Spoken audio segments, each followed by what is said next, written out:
Hello வணக்கம். எங்கே போகிறீங்க? நாளைக்கு வேர்ல்டு டயபெட்டிஸ் டேங்க. சுகர் ஹாஸ்பிட்டல்லாம் போனீங்கன்னா ப்ளூ கலரில் ஒயிட் கலரில் பலூன்லாம் கட்டியிருப்பாங்க. வெள்ளை கலரில் டிஷர்ட்லாம் போட்டுட்டு வெள்ளை கலரில் தொப்பி போட்டு போட போகிறாங்க. தொப்பி ரவுண்டு கலரில் சிம்பிள் போட்டுட்டு யூனைட் ஃபார் டயபெட்டிஸ்.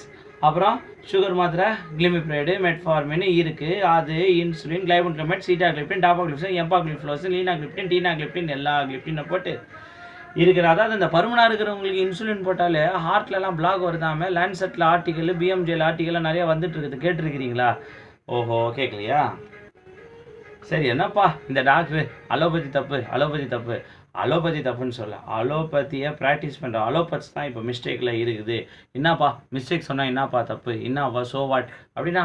ஆமாம், ஒரு டாக்டர் பெரிய டாக்டருங்க, அவர் அப்பாயின்மெண்ட்டே கிடைக்காது, 2 நிமிஷம் தான் பார்ப்பாரு. அப்போ ஃபீஸ் கூட 2000 வாங்குவார், அப்பாயின்மெண்ட்டே கிடைக்காது. தமிழ்நாட்டிலே லீடிங் டயபெட்டாலஜிஸ்ட்டுங்க, லீடிங் நியூரலஜிஸ்ட். சோவாட்டுங்க, வில்லியம் மாஸ்லர் சொல்லியிருக்காரு. Listen to the patient. He's telling you to the diagnosis. If at the end of diagnosis you're not able to make the diagnosis, there is something fault with the doctor, not with the patient. ன்னு சொல்லியிருக்காரா இல்லையா?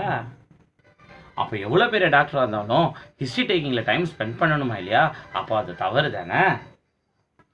சரி, இந்த அலோபதியை பற்றி இவ்வளோ ஆழமாக சொல்கிறேன், allopathy ஹிஸ்ட்ரியை கொஞ்சம் சொல்லுப்பா அப்படின்னு சொன்னீங்கன்னா, 1635, அதாவது 16ஆம் நூற்றாண்டில் ஏஷியாவில் முதல்ல மெட்ராஸ் ப்ராவின்ஸில் பிரிட்டிஷ் அவங்க வந்து அவங்களுடைய வார் சோல்ஜர்ஸ்க்கு ட்ரீட்மெண்ட் கொடுக்கணும்னு சுயநலத்துக்காக ஒரு ஹாஸ்பிட்டல் கட்டுறாங்க.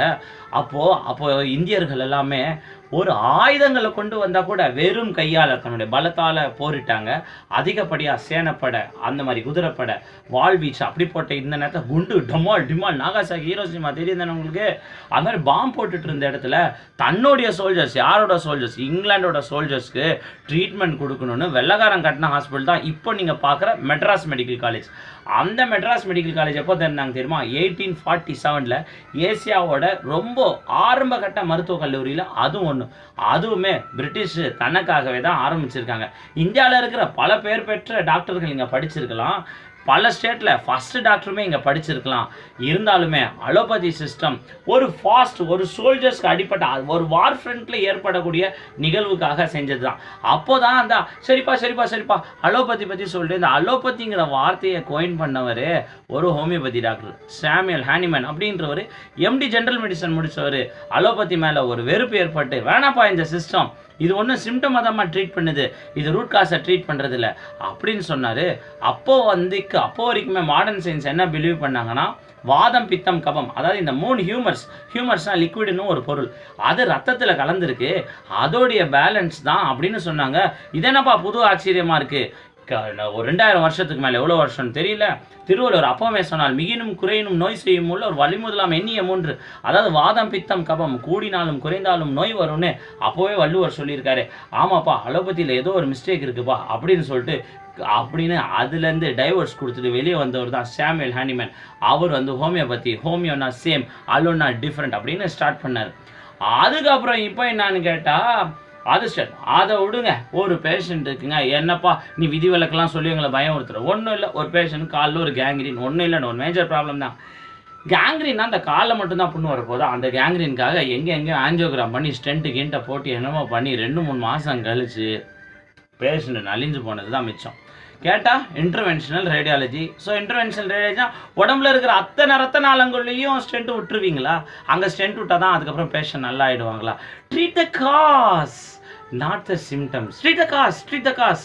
என்ன அவன் காரணம்? அவன் பிரச்சனையே உடல் பருமனப்பா. மேலே பெரிய வயிறு, கீழே பெரிய தொப்பை, கையில் மசில்ஸ் ஆடுது, கம்மியாக சாப்பிடு, ஈட் இன் மாட்ரேஷன் சொல்லி ஹோலி குரான் என்ன சொல்லுது? வயிற்றை 3 பகுதியாக பிரிச்சுக்கோங்க, ஒரு பகுதியில் உணவு, ஒரு பகுதியில் தண்ணி, ஒரு பகுதியில் காற்றுன்னு சொல்லிச்சு. மாமிசத்தி நிச்சை கண்ணி நிச்சை இல்லாதவனுக்கு நித்திய ஜீவன் உண்டுன்னு பைபிள் சொல்லுது. லார்டு கிருஷ்ணா என்ன சொல்லுது? நிறைய லீவ் சாப்பிடுவா, நிறைய ஃப்ரூட் சாப்பிடுவா. இதெல்லாம் சொல்லி தந்தா மூட நம்பிக்கையோ?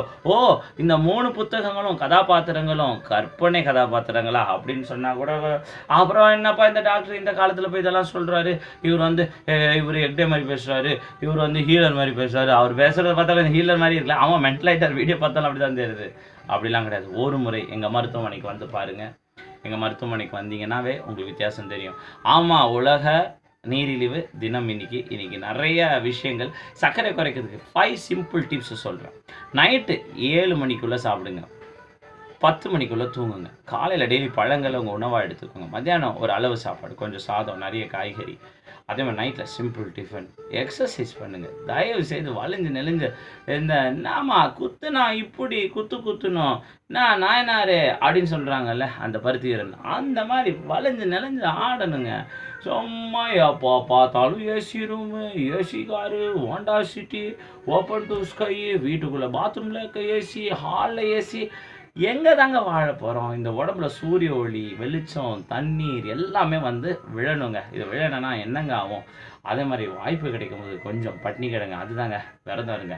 ஆஹா ஆ என்னப்பா என்னது விரதம்? கரெக்டாக தான் கேட்டீங்க. விரதம்னா என்ன அப்படின்னா, விரதம்னா உணவு இருந்தும் உணவு அருந்தாமல் இருப்பது. எல்லா மதங்களும் சொல்லியிருக்கு. இஸ்லாமிய மதம், இந்து மதம், ஏகாதசி, லென்ட் சீசன், கிறிஸ்டியானிட்டி. நல்ல ஒரு வாழ்க்கையை வாழ்வோம். நன்றி, வணக்கம்.